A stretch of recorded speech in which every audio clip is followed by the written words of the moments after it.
Hi, everyone. I'd like to talk a little bit about my experience with reading, especially with my mental disorders and allergies.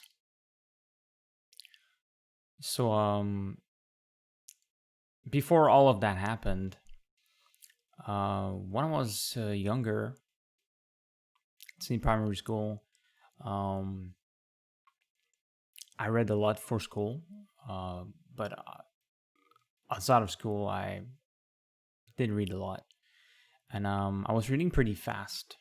And some of my teachers were pretty impressed by that. But to be honest, um, yes, I was reading fast, but I couldn't retain a lot of information because of how fast I was reading. So, um, and some people were impressed by that, but to me, it's disappointing because they just didn't know that I was not retaining as much information as others. So, it's much information retaining. It's much more important than speed when it comes to reading, especially if the content, the information is important for you. Um, After that, in high school, it's pretty much the same thing. I read most of the time. I read when I had to, so I rarely read. And when I dropped out of high school, I was playing mostly video games, watching movies, so I was not reading. Again, I was almost never reading anything for a certain amount of years. Then I started reading a little bit more. I started to go to the library to borrow some books, and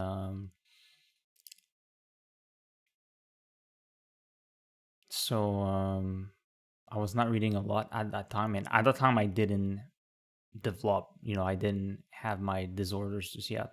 My allergies were not as bad. Okay, this is something that happened a couple of years after that.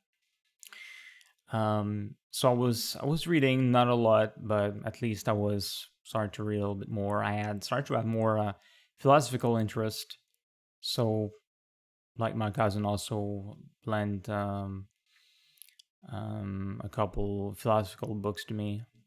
I read some, and I started reading a little bit more. But it was not too big though. But I started to have a lot more interest in reading.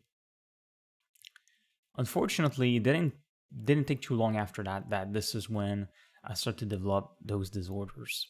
Okay, like obsessive compulsive disorder. So I started to have a lot of intrusive thoughts, racing thoughts, and when I was reading, um, I was constantly, forgetting what I was reading. I had to constantly go back to reread, and with all of those thoughts, I couldn't focus. Okay, it's absolutely terrible. What it's like to read with OCD, and there's a degree of OCD too. And trust me that at some point I could see the difference. Pure freaking ho. Okay, I could definitely feel that difference while I was reading, while I was actually trying to read. But since I had other problems and I couldn't be productive, at least I felt that when I was reading, it's easier to understand. You start the book, you keep going, and at some point it's over. So it's much easier than writing.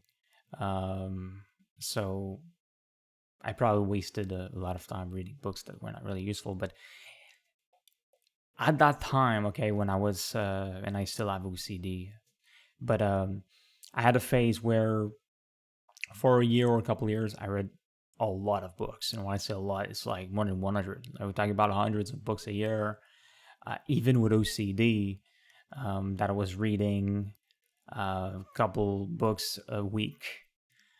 Sometimes I even read one book or more a day. So it was pretty extreme, but I had this phase. And I said that around 2 years ago, after my septoplasty, this is when I started to be much more sensible um, in terms of allergic reactions. Okay, I don't remember having this kind of sensibility ever in my life. And this while I was reading, at some point, I started to realize that I had some allergic reactions, that I had some congestion or um, sneezing while reading some books that I had borrowed at the library. So my mind made the link, okay, between those symptoms and the books that I was reading. So then I became much more aware. I was trying to be much more focused on that to see if it could really be the case. And yeah, it became really obvious. And this is when I started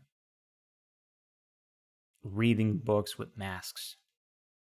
So, like I said, I started wearing masks before COVID-19 because of that. And this is painful because you want to read, but it's just exhausting. You know, it's frustrating to have those symptoms while reading. So you feel like you don't want to borrow books from the library anymore. And so I bought a tablet. Tablets can also have some bacteria or stuff on the tablet that can cause allergic reactions. Those preferable. The thing is that I also have light sensitivity, so you can only imagine my dilemma here. So what do I do? And so because of this dilemma, I had a phase where I read very little. You know, for a certain amount of months, I mostly stopped reading. Okay, I was trying to read more on the tablet, but again, I was reading much less, and I stopped borrowing books, like I said, from the library for months because of that. And buying books can cost a lot of money. So, and even if it's new, and some of those books still cost because they they remain at the shop for like a lot of months, and they can still cause some allergic reactions. So I bought almost no books, and this experience remains till today. Okay, so it's difficult, but I've started recently to borrow a couple books from the library, but I may stop. Okay, I tested a little bit because some books were not necessarily available, or I thought about buying a couple books, but I hesitated. Do I read them in English, original language, or French, and the price? Because for French it's higher. Okay, it costs more money. It already costs a lot of money. So I am currently in that situation, and when I'm done with the book that I have borrowed, and maybe I read it.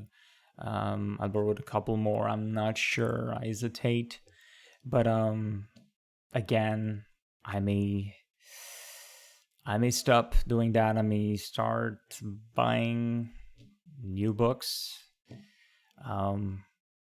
It's hard to say what's going to happen. You know, from the beginning, I remain in this dilemma. So this is it. I just wanted to give you a pretty good idea of my situation, which is very unusual with reading books with mental disorders and allergies. So thanks for watching, and see you in another video.